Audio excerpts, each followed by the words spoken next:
Mariupol, no sul da Ucrânia, foi um dos primeiros alvos da invasão russa. Após meses de combates, a cidade caiu e tem estado sob a ocupação de Moscovo desde então. Milhares de soldados e civis ucranianos defenderam a fábrica de Azovstal até serem forçados à rendição no final de maio de 2022. Muitos foram levados para a Rússia como prisioneiros de guerra. Мені останні 2 тижні десь оборони Маріуполя, оборони Азовсталі, було все достатньо легко. Я просто змирився з неминучою смертю і просто хотілося загинути при виконанні службових обов'язків. Все просто. Військові мене зрозуміють. Тобто, коли ти розумієш, що все, в цілому все. Там в тебе більше половини друзів загинуло вже.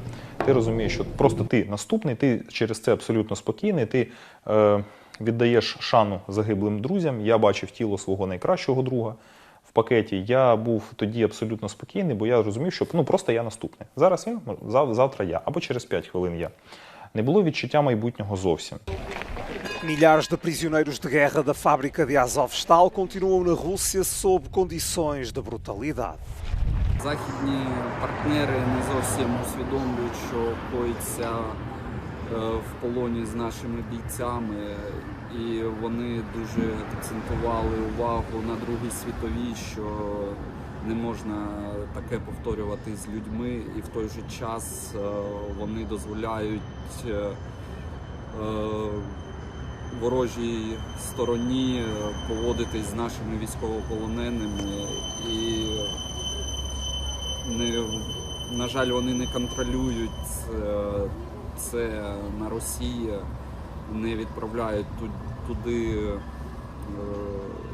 групи представників Євросоюзу, щоб ті контролювали умови утримання наших військовополонених. І коли наші хлопці повертаються, вони важать по 30-40 кілограм. І в них дуже тяжка реабілітація, вони не можуть повернутися до нормального життя. Aqueles que conseguiram regressar a casa nas trocas de prisioneiros continuam a fazer campanha pela libertação de mais sobreviventes de Azovstal. Kiev pondera encontro entre Zelensky e Putin. A informação foi avançada pelo ministro dos Negócios Estrangeiros da Ucrânia esta terça-feira em Bruxelas. Kiev está também disposta a considerar todos os formatos e locais para que a reunião aconteça. O ministro ucraniano adiantou também que o Vaticano propôs acolher as conversações quando Zelensky foi recebido pelo Papa Leão XIV. Ми зацікавлені у прямій зустрічі президента Зеленського з Путіним. Ми чітко розуміємо, що в Росії лише одна людина приймає такі рішення, які здатні зупинити війну. Ми готові розглядати потенційні площадки для такої зустрічі. Так, я вам підтверджую, що пропозиція щодо організації можливих контактів, в тому числі на рівні лідерів, звучали зі сторони Ватикану. O presidente ucraniano também discutiu possível encontro com o seu homólogo norte-americano Donald Trump após o telefonema do presidente dos Estados Unidos da América com Putin, que Zelensky descreveu mais tarde como uma tentativa de Moscou de ganhar tempo para continuar a guerra na Ucrânia. Os residentes de Kiev mostram pouco otimismo sobre o progresso em direção à paz com a Rússia. Na sequência de conversações entre as delegações ucraniana e russa na Turquia, na semana passada, o presidente dos Estados Unidos, Donald Trump, fez chamadas telefónicas separadas com o presidente russo, Vladimir Putin, e com o chefe de Estado ucraniano, Volodymyr Zelensky.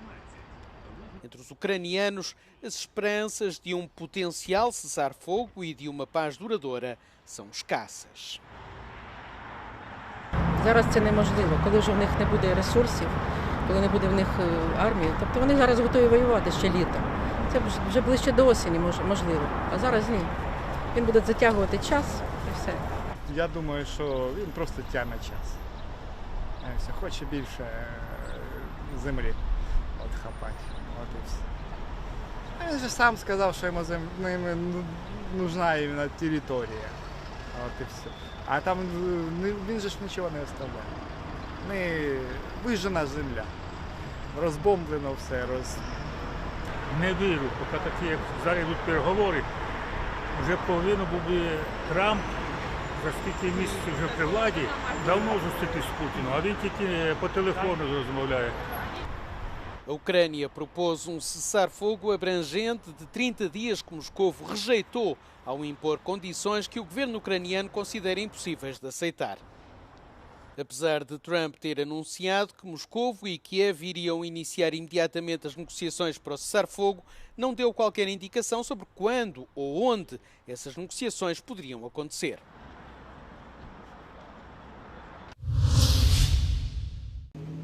O governo britânico anunciou que vai suspender as negociações de comércio livre com Israel e anunciou novas sanções contra os colonatos na Cisjordânia. O ministro britânico dos Negócios Estrangeiros, David Lammy, deixou críticas às ações militares de Israel em Gaza, bem como sobre a violência dos colonos israelitas. I'm announcing that we have suspended negotiations with this Israeli government on a new free trade agreement. We will be reviewing cooperation with them under the 2030 bilateral roadmap. The Netanyahu's government's actions have made this necessary. Yesterday, Minister Smodrik even spoke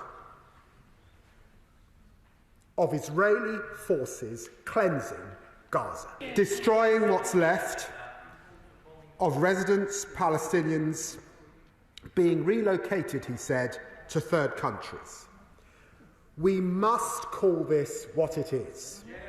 It is extremism. A pressão internacional tem vindo a aumentar sobre Israel na sequência do bloqueio de quase 3 meses ao abastecimento de Gaza, que originou vários alertas de fome.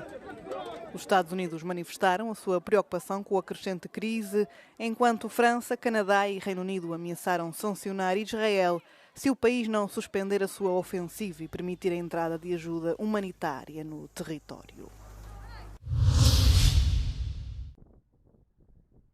O Senado dos Estados Unidos aprovou Charles Kushner, pai do genro de Donald Trump, Jared Kushner, como o próximo embaixador do país em França. O magnata do setor imobiliário foi anteriormente indultado pelo presidente em 2020, após se declarar culpado de evasão fiscal e manipulação de testemunhas, tendo cumprido 2 anos de prisão. Trump já tinha abordado a vontade de nomear Kushner para o cargo em novembro, com vários funcionários franceses a terem acusado o homem de 70 anos de não ter qualificações diplomáticas adequadas. Durante a audição no Senado, Kushner comprometeu-se a encorajar o investimento francês em empresas de defesa dos Estados Unidos e a alinhar Paris com os interesses estratégicos de Washington. O Comissário Europeu do Comércio, Maroš Šefčovič, confirmou que as normas da União Europeia em matéria de segurança alimentar não são negociáveis nas conversações com os Estados Unidos sobre direitos aduaneiros.